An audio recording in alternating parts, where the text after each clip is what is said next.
Dubai, a glittering jewel of luxury situated within the Arabian desert, is known for its extravagant lifestyle, towering skyscrapers, and bustling financial districts.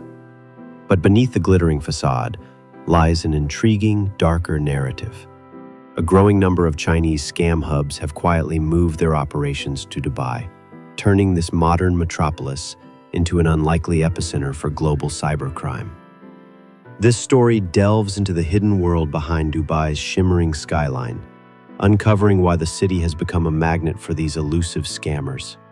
It all began thousands of kilometers away in Southeast Asia, in sprawling complexes hidden deep in the jungles of Cambodia and Myanmar.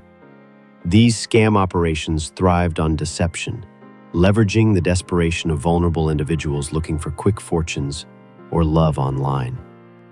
The infamous pig butchering scams, elaborate cons where victims are emotionally manipulated into investing their life savings into fake financial schemes, flourished, netting criminals billions. But by 2023, governments across Southeast Asia began aggressively cracking down. Raids dismantled massive operations in Cambodia's Sihanoukville and Myanmar's infamous KK Park, forcing scam syndicates to search for safer havens. They needed a place with less heat, less suspicion, and, importantly, one that could support their sophisticated financial operations. Enter Dubai, a global financial hub famed for openness and minimal oversight in certain financial and real estate sectors. Dubai quickly became an appealing sanctuary. Its reputation as an international business center offered something essential for scammers: anonymity, wrapped in legitimacy. Dubai's diverse expat community, 90% foreign-born, provided an ideal environment for scam rings to operate unnoticed. These criminals could blend effortlessly into the fabric of the city, hidden among millions of legitimate entrepreneurs, bankers, and workers. The city's lavish villas and discreet office spaces in places like Dubai Investment Park offered a stark contrast to the guarded, prison-like compounds of Southeast Asia. Here, scammers could operate comfortably, free from overt violence or armed guards that characterized earlier bases. Scam hubs shifted from fortress-like compounds to sleek, modern offices and villas nestled within upscale neighborhoods, a new form of crime that could operate within plain sight. The logistical shift was seamless. Using encrypted platforms like Telegram and WeChat, Chinese scam syndicates openly advertised lucrative positions. Promising monthly salaries upwards of 10,000 to 15,000 yuan, recruiters presented Dubai as a golden land of opportunity. Victims turned workers were enticed by promises of comfortable working conditions, fair treatment, and high earnings, unaware that they were walking straight into sophisticated criminal enterprises. But why specifically Dubai? It wasn't just the city's global reputation or comfortable living conditions.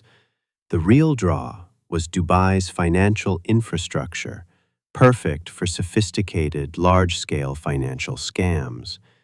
With crypto-friendly laws, minimal regulatory oversight, and easy access to global banking channels, Dubai offered the ideal environment for scammers looking to swiftly launder their ill-gotten gains. Cryptocurrency exchanges and free trade zones provided avenues for transferring millions seamlessly, far from the prying eyes of global law enforcement agencies. Victims of these scams often never suspected Dubai. After all, it didn't fit the profile of a typical scam hub. The city's glossy image of wealth, security, and high-tech innovation served as a perfect cover, lulling victims into believing their investment was secure and legitimate. Scammers leveraged this perception, creating convincing narratives about Dubai-based investment opportunities, luxury real estate ventures, or cutting-edge cryptocurrency platforms. And the profits were staggering. Each Dubai-based scam center could generate tens or even hundreds of thousands of dollars monthly, funneling vast sums of money back to their bosses.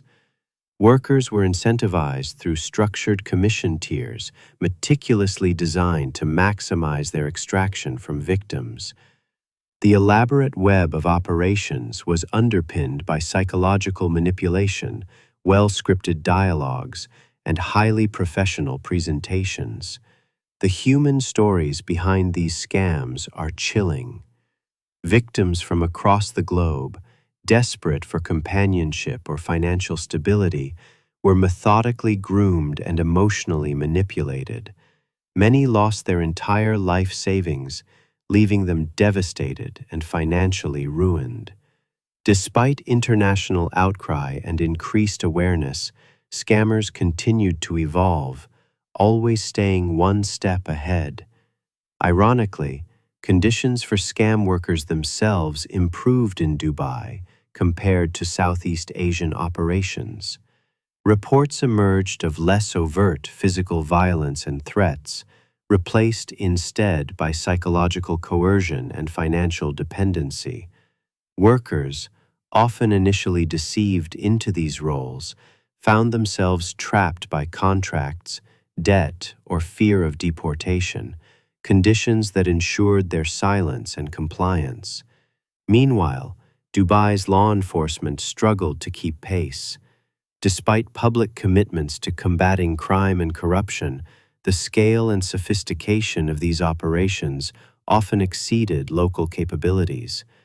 Limited extradition treaties with countries heavily impacted by scams further complicated efforts to dismantle these criminal networks.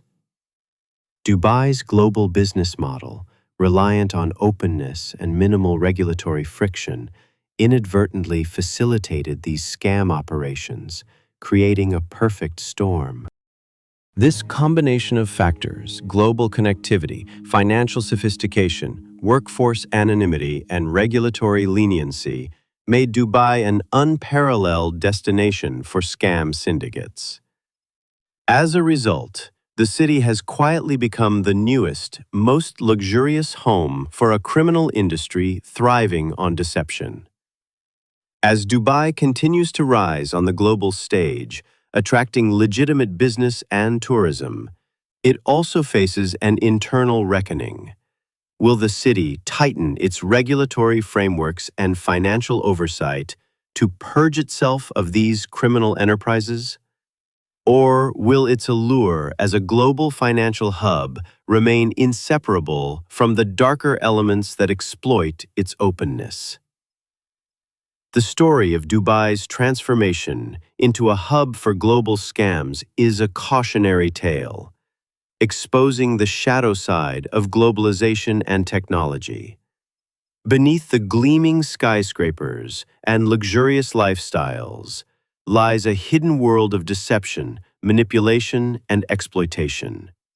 For victims across the globe, the consequences have been catastrophic, revealing the stark human cost of this seemingly victimless crime. As this issue gains more international attention, Dubai faces a critical decision point. Addressing these hidden criminal activities means confronting powerful economic interests and the fundamental way the city markets itself globally. It's a delicate balance, one that will define Dubai's international reputation in the coming decades. For now, beneath the desert sun and shimmering glass towers, the quiet yet powerful presence of these scam hubs serves as a stark reminder that even the world's most glamorous cities can harbor dangerous secrets. The future remains uncertain, but one thing is clear: the world will be closely watching Dubai's next move. Thank you for watching Crime by Chapter. If this case left you wanting more, like and subscribe so you never miss a moment.